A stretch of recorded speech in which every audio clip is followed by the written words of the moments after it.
अस्सलाम वालेकुम वरहमतुल्लाहि वबरकातुहू। बच्चों, आज हम करने जा रहे हैं एक्सरसाइज नंबर 6.10 का क्वेश्चन नंबर 10। चलिए अब इसकी स्टेटमेंट पढ़ते हैं। If a square B square and C square are in A P, show that a plus B C plus a and b plus C are in H P. अगर हमारे पास ये squares में रकमें ए पी में है तो हमने ये चीज़ शो करनी है कि ये एच पी में चले गए। इसका सोल्यूशन स्टार्ट करते हैं। हमें गिवन क्या है, A square B square and C square are in A P.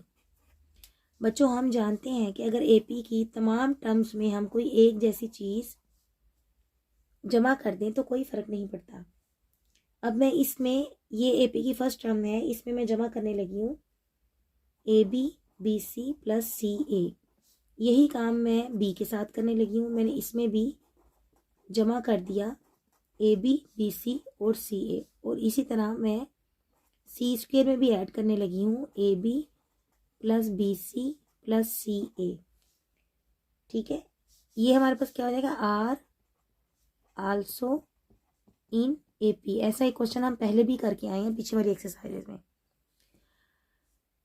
देखें, जिस तरह इसकी मिसाल आप यूँ समझें, अगर मेरे पास हो यहाँ पे 2 3 4 सो ऑन, ये ए पी है। अगर मैं 2 में 7 ऐड कर दूँ और 3 में भी 7 ऐड कर दूँ, 4 में भी 7 ऐड कर दूँ, तो मेरे पास क्या आ जाएगा, ये 9 आ जाएगा, ये 10 आ जाएगा और ये 11 आ जाएगा, सो ऑन। क्या 9 10 11 भी तो एपी ही है ना। अगर ये एक एपी है तो क्या ये भी एक एपी नहीं है? यानी अगर आप एपी में एक जैसा काम करें, आप इस सारे में से कुछ ऐड कर दें, डिवाइड कर दें, मल्टीप्लाई कर दें एक जैसा, या सब्ट्रैक्ट कर दें, तो वो भी एपी में ही रहेगा। अब मैं यहाँ से कॉमन ले लेती हूँ ए, ये क्या आ जाएगा मेरे पास ए प्लस बी, और यहाँ से मैंने कॉमन ले लिया सी, अंदर क्या आ जाएगा बी प्लस ए। इसी तरह यहाँ से मैंने बी कॉमन ले लिया, ये आ जाएगा मेरे पास बी प्लस ए, और यहाँ से सी कॉमन ले लिया, ये आ जाएगा बी प्लस ए। इधर से मैंने क्या कॉमन ले लिया, इधर से और इधर से कॉमन निकल सकता है, तो इधर से मैंने सी कॉमन ले लिया, ये आ जाएगा सी प्लस ए, और इसमें से कॉमन ले लिया इकट्ठा बी, तो ये आ जाएगा A plus C. Are also in A P, ये भी ए पी में ही रहेगा, कोई फ़र्क नहीं पड़ेगा। अब इसके हम फैक्टर बना देते हैं। ए प्लस बी या बी प्लस ए एक ही होता है, और इसी तरह ए प्लस सी, इसी तरह हमारे पास आ जाएगा बी प्लस सी और बी प्लस ए। इसी तरह मेरे पास आ जाएगा सी प्लस बी और ए प्लस सी या c plus a. Are also in A P, ये भी ए पी में ही रहेगा। अब बच्चों, एक स्टेप हमने ये वाला याद रखना है जिसमें मैंने स्टार बनाया, और अब अपने एक स्टेप ये याद रखना है। ये इस क्वेश्चन को करने का आसान तरीन तरीका है। वैसे तो इस क्वेश्चन को बहुत से तरीकों से किया जा सकता है, लेकिन ये ज़्यादा आसान है। अब मैं क्या किया, मैंने इस सारे को मैं डिवाइड करने लगी हूँ A plus B, A plus C divided by A plus B, B plus C, C plus A. देखें, ये एक मैंने रिदम में लिए, ए बी सी सी ए,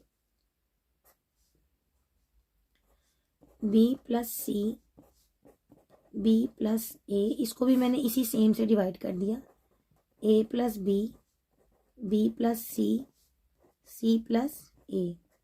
इसी तरह यहाँ आ जाएगा C plus B C plus A, और ये आ जाएगा A plus B plus C plus ए।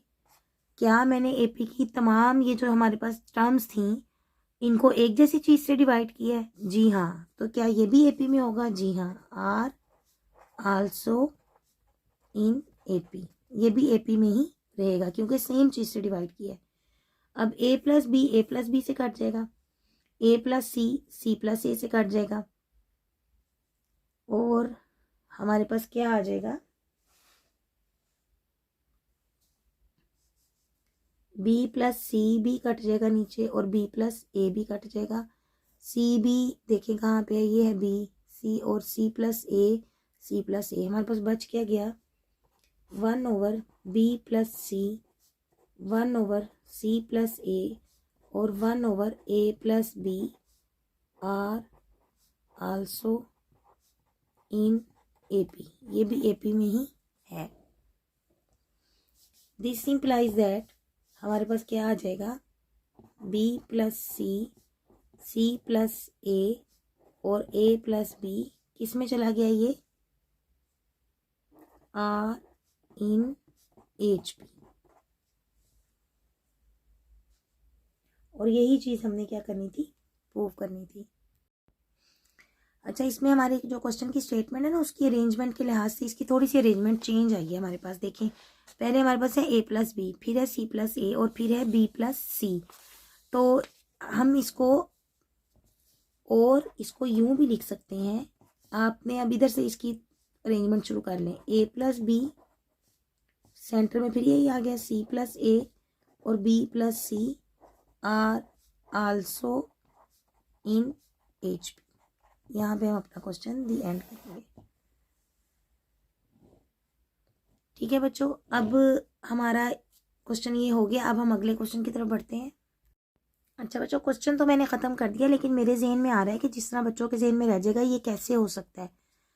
तो उसके लिए मैंने देखा एक एग्जाम्पल लिखी है। अगर ये हमारे पास एक AP में हो और मैंने अब इसकी सेटिंग चेंज कर दी है, मैं पहले इसको लिखा लिया, फिर सेकंड पे आ गया और थर्ड पे आ गया, तो ये भी इन AP में ही है। देख लें, इसका कॉमन AP हम किसे कहते हैं, जिसका कॉमन डिफरेंस सेम होता है। तो इसका कॉमन डिफरेंस हमारे पास है 4 - 2 2 और इसका कॉमन डिफरेंस हमारे पास है 4 - 6 = -2, यानी कॉमन डिफरेंस में चेंज आया है। ये -2 है, ये 2 है, लेकिन है वो AP में ही। देखें, इसका भी कॉमन डिफरेंस -2 ही है।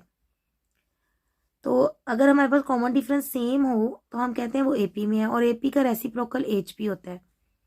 तो अब मुझे उम्मीद है आपको इन तीनों स्टेप्स की समझ आ गई होगी कि AP से हम HP में ले गए और फिर हमने इसका जो अरेंजमेंट चेंज किया उससे भी इसकी सेहत पे कोई फ़र्क नहीं पड़ना। उसके लिए मैंने आपको ये एक एग्जांपल दे दी है। अब हम बढ़ते हैं अपने क्वेश्चन नंबर 11 की तरफ। The sum of the first and fifth terms of the harmonic sequence is 4/7। If the first term is 1/2 find the sequence. हमने सीक्वेंस फाइंड करना है। कौन सा सीक्वेंस, हार्मोनिक सीक्वेंस। हम हार्मोनिक सीक्वेंस नहीं फाइंड कर सकते जब तक हम AP फाइंड नहीं करते। हमें दिया क्या हुआ है, फर्स्ट और फिफ्थ टर्म्स का सम, वो दिया हुआ है हमें 4/7, और साथ ही साथ फर्स्ट टर्म दी हुई है, यानी A1 या A कह लें 1/2 हमें दिया हुआ है, ये हमें गिवन है। और हमें क्या दिया हुआ है, A1 + A5 यानी first term plus fifth term का सम 4/7, ये चीज़ हमें गिवन है। हमने क्या करना है, हमने यहाँ पर A1 की जगह पे मैंने 1/2 पुट कर दिया, जो कि मुझे 1/2 गिवन था, प्लस A5 = 4/7। A5 को मैं यहीं रहने दूंगी, 4/7 - 1/2। आगे चलते हैं। A5 हमारे पास ऐसे ही आ जाएगा, मैंने LCM ले लिया और ये मेरे पास आ गया 14, और 8 - 7, ये मेरे पास A5 आ गया 1/14। अब A5, ये यहाँ तक हमारा क्वेश्चन HP में चल रहा है। अब हमें क्या दिया हुआ है, हमने इसको AP में लेके जाना है। इन AP में हमारे पास हमें गिवन क्या था, हमें गिवन था A1 = 1/2 HP में। तो AP में वो क्या हो जाएगा, A1 = 2 आ गया, और A5 जो कि हमने निकाला है 1/14 HP में, हमारे पास AP में क्या हो जाएगा 14। A5 की मैंने वैल्यू पुट की, A + 4D = 14, यहाँ पे मैंने A की वैल्यू पुट कर दी, प्लस 4D = 14।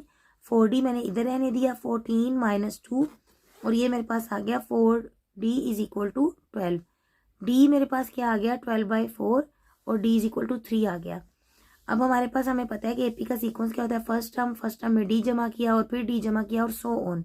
मैंने फर्स्ट टर्म लिखी, उसमें D जमा किया, और इसमें हमने A + 2D, A + 3D, और इसमें आप फर्स्ट टर्म में DD जमा भी कर के सेकंड में D जमा करें थर्ड टर्म, ऐसे भी लिख सकते हैं और ऐसे भी लिख सकते हैं। इस सारे को मैंने सॉल्व किया, मेरे पास आ गया 2, 5, 8, 11 and so on is an AP। अब मैंने तो जाना था HP में, 1/2, 1/5 इसके मैंने रेसिप्रोकल्स ले लिए, मेरे पास HP में आ गया और हमारा क्वेश्चन खत्म हो गया। क्वेश्चन नंबर 12 है हमारे पास, इफ ए से मुराद है अरिथमेटिक मीन, जी से मुराद है ज्योमेट्रिक मीन, एंड एच से मुराद है हार्मोनिक मीन, आर दी, वैसे उसने आगे भी बता ही दिया था, are the arithmetic geometric and harmonic means between a and b respectively, show that G square is equal to A H. बच्चों ये क्वेश्चन तो बहुत ही ज़्यादा आसान है, वैसे उसने पता नहीं क्वेश्चन क्यों बनाया, मैं ये भी सोचती हूँ। ए इज इक्वल टू आ गया हमारे पास, हमने ए का फार्मूला लिख दिया, आप बहुत अच्छी तरह आपको ये फार्मूला आता है माशाल्लाह, लाइक फाइक बच्चे हैं मेरे। और अंडर रूट ए बी और एच का फार्मूला लिखा 2ab divided by a plus b, we have to prove that G square is equal to A H. ये हमने सारे फार्मूले लिख दिए। पहले हमने लेफ्ट हैंड साइड ले ली, जी स्क्वायर थी, जी स्क्वायर का मतलब हमने जी के फार्मूले का स्क्वायर ले लिया। आपको पता है प्लस का स्क्वायर लेंगे प्लस, माइनस का स्क्वायर लेंगे वो भी प्लस, अंडर रूट इससे कट गया, हमारे पास क्या आ गया ए बी, इसको कहते हैं equation number 1। Right hand side ले ली, वो हमारे पास क्या थी ए एच, ए का फार्मूला डाला A plus B divided by 2, H का फार्मूला डाला 2ab divided by A plus B, ये हमारे पास इससे कैंसिल हो गया, 2 से कैंसिल हो गया, क्या बच गया ए बी। हमारे पास देखें equation number 1 and 2 implies that कि left hand side is equal to right hand side, this implies that G square is equal to A H, ये हमारे पास क्या हो गया, प्रूव हो गया। क्वेश्चन नंबर 13 की तरफ बढ़ते हैं। क्वेश्चन नंबर 13 है, find A G and H and show that G square is equal to A H. हमने शो करना है कि जी स्क्वायर किसके इक्वल है, ए एच के। बच्चों हमने ए का फार्मूला लिखा, जी का फार्मूला लिखा, एच का फार्मूला लिखा, ए और बी की वैल्यू हमने डाल देनी है ए के फार्मूले में, -2 माइनस ये आ गया हमारे पास -6 डिवाइडेड बाई 2, ये हमारे पास आ गया -8 डिवाइडेड बाई 2, और ये आ गया हमारे पास -4, और जी हमारे पास आ गया plus minus under root A B. हमारे पास ए की वैल्यू क्या आ गई -2, बी की वैल्यू क्या आ गई -6, और जी हमारे पास आ गया प्लस माइनस अंडर रूट 12। इसी तरह हमने एच में ए और बी की वैल्यू डाल दी और उसको सारे को सॉल्व किया, तो हमारे पास ये क्या आ गया -3। हमने प्रूफ क्या करना था कि G square is equal to A H. अब हम क्या करेंगे, we have to prove that G square is equal to A H, ये चीज़ हमने प्रूव करनी थी। लेफ्ट हैंड साइड ले ली जी स्क्वायर, हमने जी की वैल्यू डाल दी 12 आ गया, ए एच में हमने ए और एच की वैल्यू डाल दी, राइट हैंड साइड में ये भी 12 आ गया, since left hand side is equal to right hand side, और हमारे पास क्या आ गया G square is equal to A H. ये सारे क्वेश्चन इसी तरह हैं, बहुत ज़्यादा आसान है। अच्छा जी, पार्ट नंबर 2 देखें। ए हमारे पास 2a होता है, बी हमारे पास 4a होता है। पहले स्टेप में हमने ए जी और एच के फॉर्मूले लिख लिए, दूसरे स्टेप में हमने ए की जगह पे ए की वैल्यू, बी की जगह पे बी की वैल्यू डाल दी और आंसर निकाल लिया। यहाँ पे देखें ए की वैल्यू डाली, बी की वैल्यू डाली, ये हमारे पास आ गई 8 आयोटा स्क्वायर। आयोटा स्क्वायर हमें पता है हमारे पास क्या होता है -1, since iota square is equal to -1, हमारे पास आ गया -8 under root plus minus G. और इसी तरह हमने एच की वैल्यू डाली, ए की वैल्यू डाली, बी की वैल्यू डाली, ये भी हमारे पास बन गया 4 2 बार 8, 8 2 बार 16, और आयोटा स्क्वायर की वैल्यू डाल दी, एक आयोटा इससे कट गया, ये हमारे पास आ गया, और ये हमने 2 के टेबल से काट दिया, 2 8 बार 16, 2 3 बार 6, 8/3 आयोटा। अब हम क्या करेंगे, इसका नेक्स्ट देखते हैं हमारे पास क्या आ जाएगा, ये देखेंगे नेक्स्ट हमारे पास क्या आ गया। लेफ्ट हैंड साइड में हमने जी स्क्वायर इज इक्वल टू, हमने जी की वैल्यू डाल दी यहाँ पे फॉर्मूले से जो निकाली थी, ये इससे कैंसिल हो गया, और प्लस माइनस फिर हमारे पास प्लस माइनस ही, ये सारा प्लस हो गया और ये माइनस अंदर वाला आ गया। राइट हैंड साइड में हमने ए की वैल्यू डाली, एच की वैल्यू डाली, आयोटा आयोटा आयोटा स्क्वायर हो गया, 3 3 से कैंसिल हो गया, और ये हमारे पास -8 आ गया, और यहाँ से हमारे पास left hand side is equal to right hand side आ गई। पार्ट नंबर 3 की तरफ बढ़ते हैं। पार्ट नंबर 3 हमारे पास है कि हमारे पास ए और बी गिवन है, हमने फार्मूले लिखे ए जी और एच के, और ए बी की वैल्यू डाल दी हर जगह पे, और इसको हमने सॉल्व करके ये 3 हमने अपने आंसर्स निकाल लिए। अब इसके बाद हम चलते हैं इसके नेक्स्ट उसकी तरफ। हमारे पास क्या आ गया, हमें ये प्रूव करना था, we have to prove that G square is equal to A H. Left hand side ले ली, जी की वैल्यू डाली, वो हमारे पास स्क्वायर लेने से क्या आ गई 36। राइट हैंड साइड में हमने ए की वैल्यू डाली, एच की वैल्यू डाली, और ये हमारे पास इससे कैंसिल हो गया, और इसको हमने 2 के फाड़े से काट दिया, ये हमारे पास कितना आ गया 36, और left hand side is equal to right hand side आ गई, और हमारे पास प्रूव हो गया G square is equal to A H. अब हम बढ़ते हैं अपने क्वेश्चन नंबर 14 की तरफ। क्वेश्चन नंबर 14 की तरफ बढ़ते हैं। क्वेश्चन नंबर 14 हमारे पास है, find A, G and H and verify that के A greater than G greater than H. और साथ हमें कंडीशन है बच्चों, ये मैंने जो इसके इंट्रोडक्शन दिया था ना, मैंने उसमें बताया था हमारे पास ये प्रॉपर्टी होल्ड करती है, लेकिन कब? अगर हमारे पास जी यानी ज्योमेट्रिक मीन ग्रेटर देन 0 हो। If a is equal to 2, b is equal to 8। A हमारे पास आ गया a plus B divided by 2, G का हमने फार्मूला लिखा अंडर रूट ए बी। अब मैंने यहाँ देखें हमारे पास जी, वैसे हमारे पास जी गिवन होता है G is equal to plus minus under root A B, हमारे पास ज्योमेट्रिक मीन का ये फार्मूला होता है। लेकिन यहाँ पे मैंने सिर्फ जी पॉजिटिव लिया। क्यों? क्योंकि देखें ये कंडीशन गिवन थी कि जी ग्रेटर देन 0 है। अगर ग्रेटर देन 0 है तो इसका मतलब है सिर्फ पॉजिटिव वाली वैल्यूज़ हमारे पास आएंगी। तो ये देखें जी, सिंस जी ग्रेटर देन 0, साथ हमने रीज़न बता दी कि आपने ही हमें जी ग्रेटर देन 0 दी है, इसलिए हमने ये फार्मूला चूज़ किया है।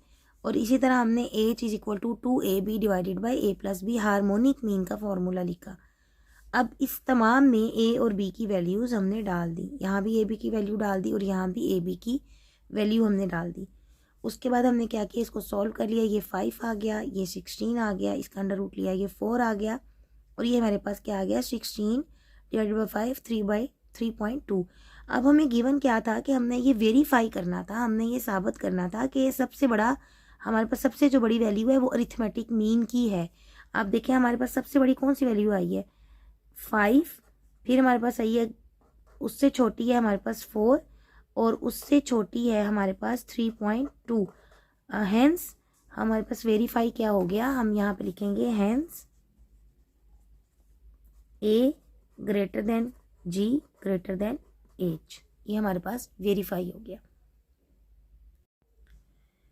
क्वेश्चन नंबर 14 के अब हम सेकंड पार्ट की तरफ बढ़ते हैं। हमारे पास a इज इक्वल टू है 2/5, b इज इक्वल टू है 18/5। हमने पहले की तरह अरिथमेटिक मीन का फार्मूला लिखा, ज्योमेट्रिक मीन का फार्मूला लिखा और h का फार्मूला लिखा जो कि हार्मोनिक मीन है 2ab divided by a plus B.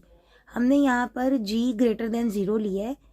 क्यों? क्योंकि हमें गिवन था कि g ग्रेटर देन 0 है, इसलिए हमने यहाँ पर पॉजिटिव साइन लिया, नेगेटिव को हमने निगलेक्ट कर दिया है। इन तमाम में हमने ए और बी की वैल्यू डाली। जब इसमें वैल्यू डाली, इसके ऊपर ही ऊपर एलसीएम लिया हमने 5 का और ये दोनों जमा हो गए, एक जैसे थे। 8 जमा 2 क्या हो गया 10 और हमारे पास नीचे आ गया डिवाइडेड बाई 2। ये 5 हम नीचे ले जाएंगे तो ये क्या हो जाएगा 10 हो जाएगा। यानी इसका एक स्टेप और करके देखें तो ये जाएगा 5 × 2 जो कि बन जाएगा 10। ये 5 अगर नीचे उतर आए तो ये बन जाएगा 5/5 × 2। ये 10 से कट गया और अरिथमेटिक मीन हमारे पास क्या आ गया, हमारे पास अरिथमेटिक मीन 1 आ गया। यहाँ पर हमने ए और बी की वैल्यू डाली तो ये मेरे पास ऊपर वाली रकम से मल्टीप्लाई हो गई 16 और ये मेरे पास नीचे वाली रकम से मल्टीप्लाई होगी जो कि आ जाएगा 25। 16/25 अंडर रूट, ठीक। और ये हमारे पास इसका जब हम अंडर रूट ले लेंगे हमारे पास ये क्या बन जाएगा 4 का स्क्वायर और 5 का स्क्वायर और इसका आप अंडर रूट ले लेंगे, स्क्वायर कैंसिल हो जाएंगे तो ये मेरे पास क्या आ जाएगा 4/5, जिसको आप कैलकुलेटर से मज़ीद डिवाइड कर लें तो वो आ जाएगा मेरे पास 0.8। इसी तरह हमने एच के फार्मूले में ए और बी की वैल्यू डाल दी और ये हमारे पास आ गया 8 2 बार 16, 16 2 बार 32 और नीचे आपके पास 5 × 5 हो गया तो ये हो गया 25 और नीचे हमने एलसीएम ले लिया, एलसीएम 5 आ गया और 2 + 8 10 बन गया। अब हमारे पास ये वाली जो रकम है ये उलट जाएगी, 32/25 इंटू ये 5 ऊपर चले जाएगा तो क्या आ जाएगा 5/10। अब हमारे पास क्या आ गया, ये इससे कट गया, ये हमारे पास 5 आ गया और ये हम काट देंगे 2 के टेबल से 16 ये क्या आ जाएगा 5 × 5 25 और ये 16 हमारे पास एज इट इज़ आ गया। हमारे पास इसको कैलकुलेटर से डिवाइड किया, हमारे पास आंसर आ गया 0.64। यहाँ से हमने कंक्लूड क्या किया कि अरिथमेटिक मीन 1 था, ज्योमेट्रिक मीन उससे छोटा है और हार्मोनिक मीन उससे छोटा है। हैंस वेरीफाई दैट, हमने ये प्रूव कर दिया, हैंस वेरीफाई दैट, ये हमने वेरीफाई कर दिया कि ए greater than G greater than H है हमारे पास। अब हम बढ़ते हैं अपने क्वेश्चन नंबर 15 की तरफ। Find A ji H and verify that. हमने वेरीफाई करना है कि अरिथमेटिक मीन लेस देन है ज्योमेट्रिक मीन से और लेस देन है हार्मोनिक मीन से। और साथ ये कंडीशन दी हुई है कि ये कब होता है, जब जी हमारे पास लेस देन बचा 0 होगा। अगर ये ग्रेटर देन 0 होगा तो फिर ये कंडीशन होल्ड करेगी। ये आपने दोनों चीज़ों का फ़र्क मैंने इकट्ठी लिख दी है, नोट कर लें। इफ़ अब हम क्वेश्चन की तरफ बढ़ते हैं, हमारे पास a-2 और b-8 हो। तो ये बहुत आसान तरीन सवाल है। हमने क्या किया, यहाँ पर ए जी और एच के फार्मूले लिखे, ए बी की वैल्यूज़ पुट की, ए बी की वैल्यूज़ पुट की, ए बी की तमाम वैल्यूज़ हमने पुट कर दी। ये हमारे पास आ गया -2 -8 -10 डिवाइडेड बाई 2 और ये -5 आ गया। माइनस माइनस प्लस हो गया और इसका हमने अंडर रूट ले लिया, हमारे पास -4 आ गया। इसी तरह हमने एच की वैल्यू पुट कर दी ए बी और यहाँ क्या कर दिया a प्लस बी -2 -8, ये आ गया हमारे पास 32 माइनस माइनस प्लस हो गया 32 डिवाइडेड बाई -10 और इसको हमने 2 के टेबल से 2 के भाड़े से काट दिया। तो ये हमारे पास आ गया 16/5 इज इक्वल टू -3.2। तो बच्चों देखें, अब हमने क्या किया, यहाँ पे आप लिख लें हैंस वेरीफाई दैट कि ये प्रूव हो गया। देखिए नेगेटिव में जितनी रकम बड़ी होगी हकीकत में वो उतनी ही छोटी होगी।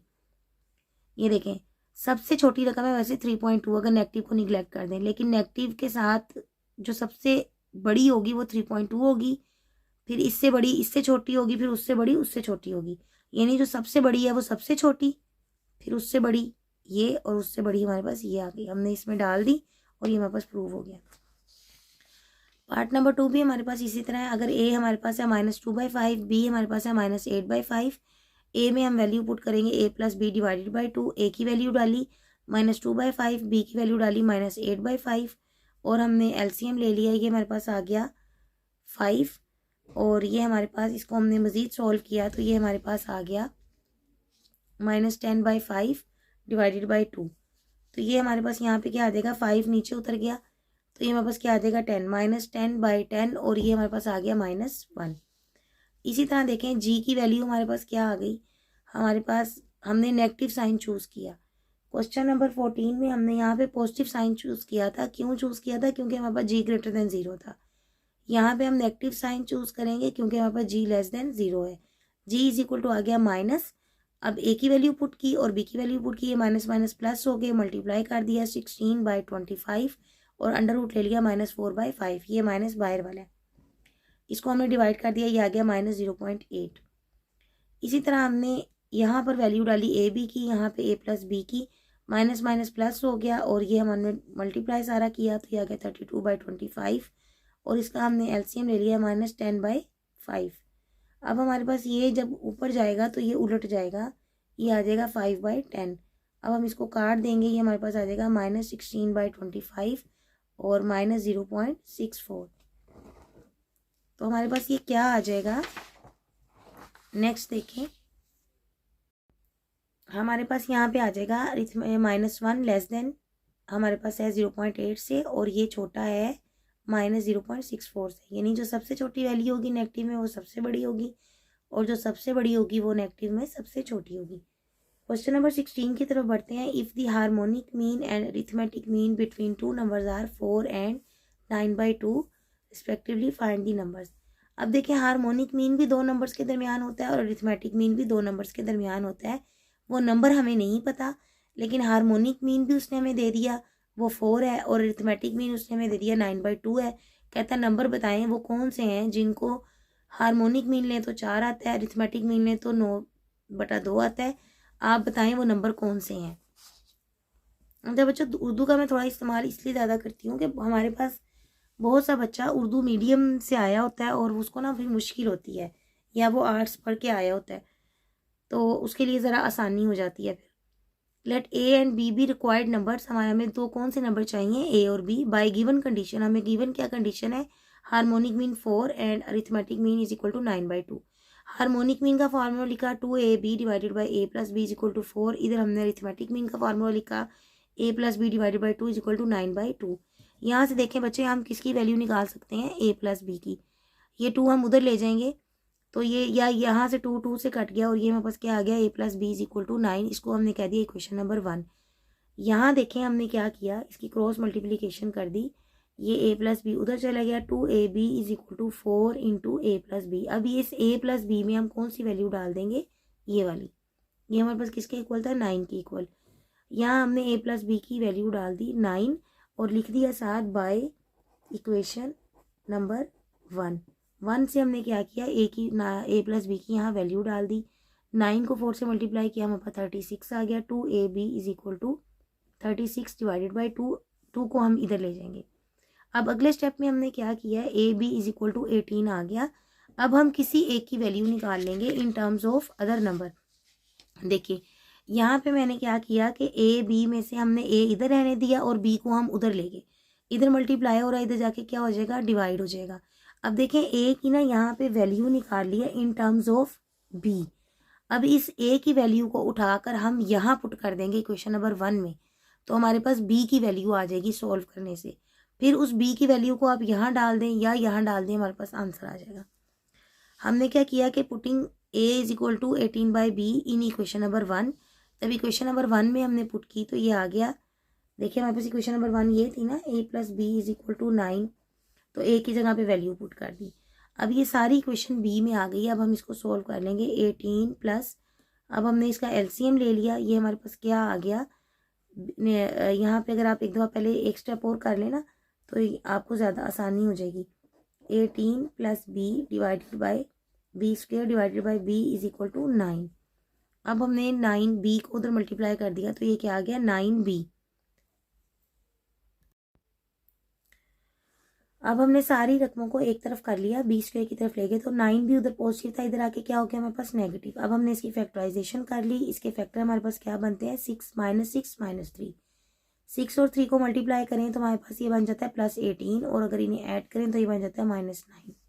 यहाँ से हमारे पास कॉमन क्या निकलता है, b हमने यहाँ से कॉमन ले लिया तो ये हमारे पास क्या आ गया, b -6, और -3 कॉमन ले लिया तो ये आ गया b -6। तो हमारे पास फैक्टर क्या बन गए, b -6 into b -3 is equal to 0। आपको पता है कि दो चीज़ों की प्रोडक्ट 0 के इक्वल हो तो इसका मतलब है या तो उनमें से एक 0 है या दोनों 0 है। तो हमें नहीं पता इनमें से कौन 0, हमने दोनों को 0 के इक्वल लिख लिया। b -6 is equal to 0, b -3 is equal to 0। b की वैल्यू आ गई हमारे पास 6 और b की वैल्यू आ गई इज इक्वल टू 3। अब when b is equal to 6 हमने उस इक्वेशन में, इक्वेशन नंबर 2 में वैल्यू पुट कर दी। यहाँ पे हमारे पास क्या था, हमारे पास इक्वेशन नंबर 2 क्या थी, a is equal to 18 over b। यहाँ हमने b की वैल्यू पुट की जो कि आ गई 6 और हमारे पास a आ गया 3। When b is equal to 6 हमारे पास पेयर क्या आ गया, when b is equal to 6 a क्या आ गया, a इज इक्वल टू 3।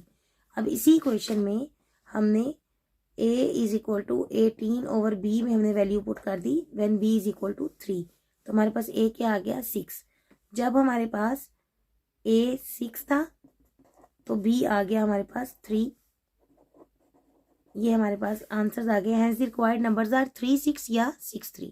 ये हमारे पास 2 नंबर आ गए। अब बच्चों हम बढ़ते हैं अपने क्वेश्चन नंबर 17 की तरफ। क्वेश्चन नंबर 17 हमारे पास क्या है, if the positive geometric mean and harmonic mean, यानी आप देखें उसने यहाँ ज्योमेट्रिक मीन की क्वालिटी हमें क्या दी है कि वो पॉजिटिव है। फॉर्मूला हमारे पास होता है g is equal to plus minus √ab, लेकिन आपने कौन सा चूज करना है, पॉजिटिव वाला। If the positive geometric mean and harmonic mean between two numbers are 4 and 16/5 find the numbers. चलें जी क्वेश्चन स्टार्ट करते हैं। Let a and b be the required numbers by given condition. हमें geometric mean, positive geometric mean क्या दिया हुआ है 4। फार्मूले में हमने पॉजिटिव लिख के positive √ab is equal to 4 और दोनों तरफ बोथ साइड्स पे हमने स्क्वायर ले लिया। तो आपको पता है बाय स्क्वेयरिंग हमारे पास क्या आ जाएगा, √ab whole square is equal to 4 square. ये अंडर इससे कैंसिल हो जाएगा, ab इज इक्वल टू 16 और यहाँ से a हमारे पास आ गया 16 ओवर b। इसको हमने कह दिया इक्वेशन नंबर 1। देखें बिल्कुल पहले वजह जैसा क्वेश्चन है। हार्मोनिक मीन क्या आ गया हमारे पास 16 ओवर 5 और यहाँ से हमारे पास आ गया 2ab divided by a plus B is equal to 16 over 5। Cross multiplication करा दी तो हमारे पास क्या आंसर आ गया, 10ab 5 2s are 10, 10ab is equal to 16a plus B. और यहाँ से हमारे पास देखें कि हमारे पास a plus a into B क्या है 16 है, यहाँ पे मैंने इसकी वैल्यू पुट कर दी ए बी की। 10 into 16 is equal to 16 A plus B, since A B is equal to 16। इससे हमारे पास फ़ायदा ये होगा कि A plus B is equal to 10। अब ये पीछे वाला क्वेश्चन बन गया। अब हम इस ए की वैल्यू को इक्वेशन नंबर 2 में पुट करके दूसरी वैल्यू निकाल लेंगे। नेक्स्ट देखें, हमारे पास ए आ गया था 16/b, इसको हमने इक्वेशन नंबर 2 में पुट कर दिया। एलसीएम ले लिया, हमारे पास आ गया 16 + b² is equal to 10b। और उसके बाद हमने तमाम बी वाली रकमें एक तरफ इकट्ठी कर ली, b² - 10b + 16 is equal to 0। Factorization कर ली, हमारे पास फैक्टर क्या आ जाएंगे, 8 2s are 16 और इन दोनों को हम ऐड करेंगे तो ये आएगा -10। हमने यहाँ से b कॉमन ले लिया, यहाँ से -2 कॉमन ले लिया, फैक्टर्स बना लिए। ये दोनों फैक्टर 0 के इक्वल पुट करने से b हमारे पास 2 और 8 आ गया। अब हम इस b की मदद से a की वैल्यू निकालेंगे और इसको उठाकर यहाँ पुट करेंगे, a is equal to 16/b में। यहाँ पे ना आप यहाँ पे ये भी लिख लीजिएगा, a is equal to 16/b। अब यहाँ पे आपने जब b की value when b is equal to 8, यहाँ 8 वैल्यू पुट करें तो आपके पास a के आ गया 2।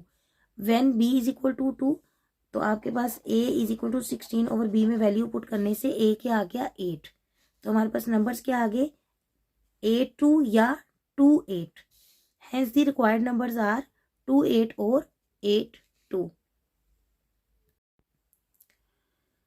बच्चों अब हम बढ़ते हैं अपने क्वेश्चन नंबर 18 की तरफ। ये लॉन्ग में आता है, इंपॉर्टेंट क्वेश्चन है। If the numbers 1/2, 4/21 and 1/36 are subtracted from the 3 consecutive terms of a GP.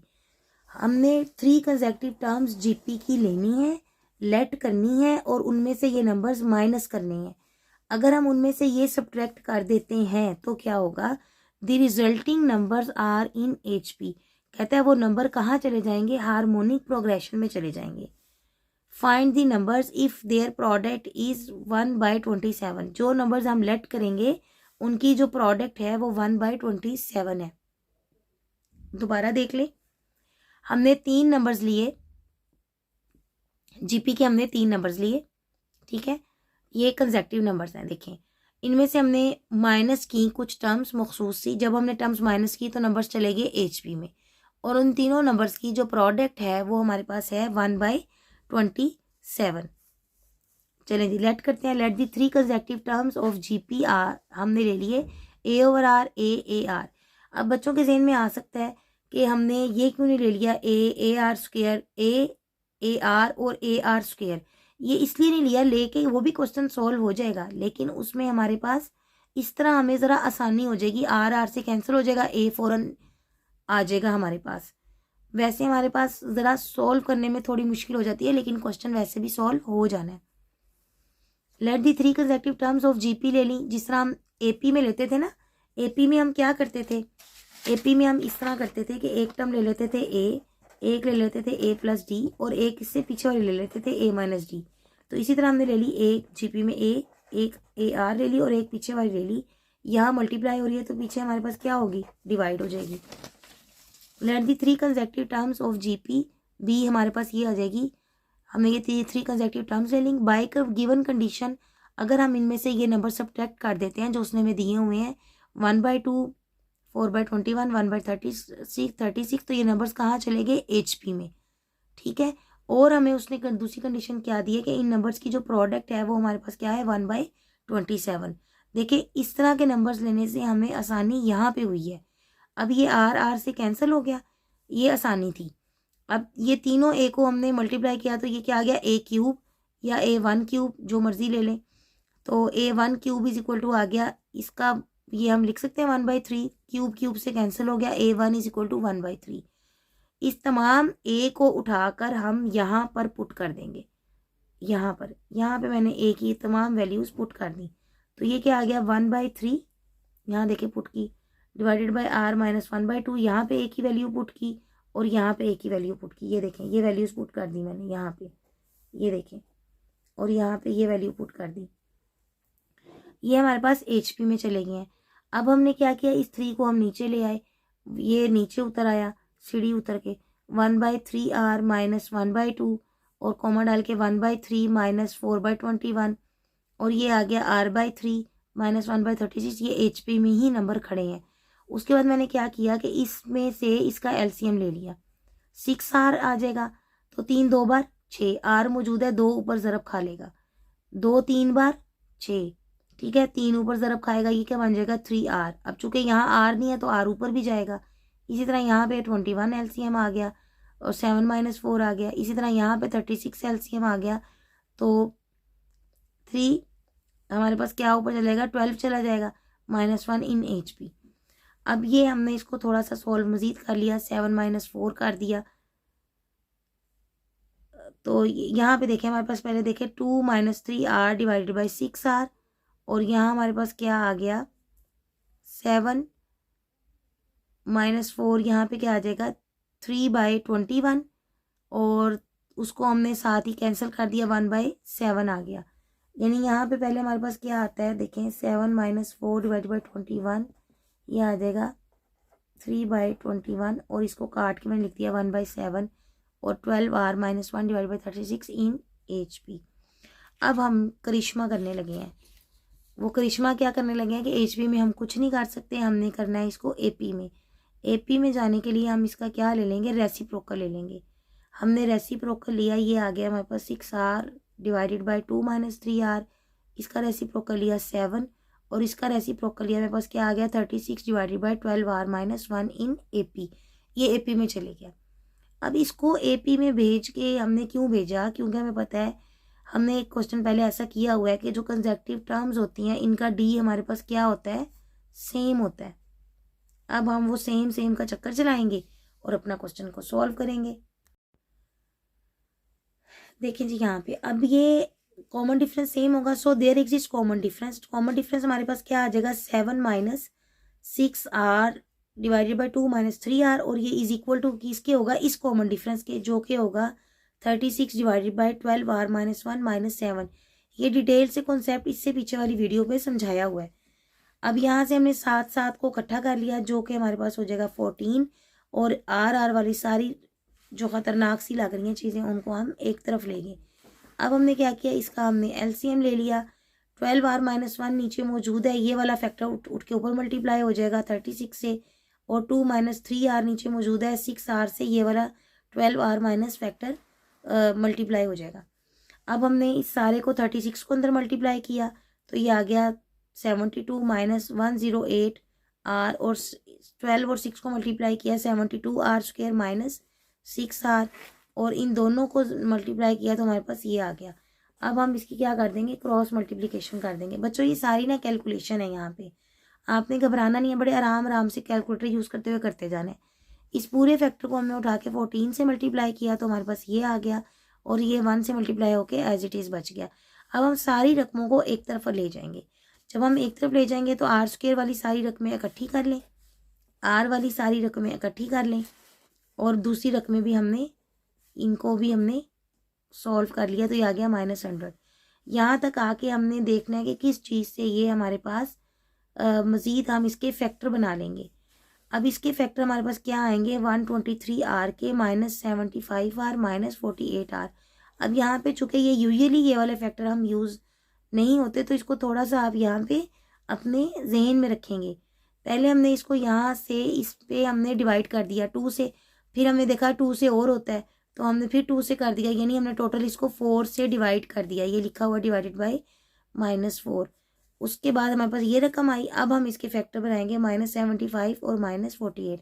यहाँ मैं इन तीनों स्टेप्स पे स्टार बना रही हूँ, आपने इनको ज़रा अपने थोड़ा सा जहन नशीन भी करते हैं चीज़ों को कि यहाँ से अच्छा हमने ये करना है, वरना आप यहीं पे आके खड़े हो जाएंगे, हाय अब क्या करें अब क्या करें। अब ये करेंगे, याद रखें, देखें इसको मज़ीद मिनिमाइज़ करने के लिए 2 से 2 कॉमन लें, वो उधर चला गया 0 हो गया, फिर 2 कॉमन निकलता है वो ले लिया, यानी हमने इसको 4 से डिवाइड कर दिया या -2 हमने यानी कि 2 कॉमन ले लिया, फिर माइनस भी कॉमन निकलता था वो भी निकाल लिया और क्वाड्रेटिक इक्वेशन बना ली, ज़रा जितनी जहाँ तक कॉमन निकलती थी, जहाँ तक ये कॉमन आता था वो ले लिया। फिर हमने ये स्टेप याद रख लिया। अब इसमें से 3r कॉमन इसमें से निकलता है, 3r ले लिया तो देखें यही वाला फैक्टर अंदर बचेगा 48r - 25 -1 कॉमन ले लिया तो अंदर भी बच गया 48r माइनस 25। अब यहाँ से हमने इन दोनों को अलग-अलग 0 के इक्वल रख लिया और यहाँ से हमारे पास r की वैल्यू आ गई 25/48 और यहाँ से r की वैल्यू आ गई 1/3। अब हमारे पास क्या आ गई, a भी आ गया और r भी आ गया। a तो हमारे पास शुरू में आ गया था 1/3, r आ गया when a is equal to 1/3। एक दफ़ा हम a और r के साथ अपना निकालेंगे नंबर और एक दफ़ा हम इस a और इस r के साथ अपने नंबर निकालेंगे।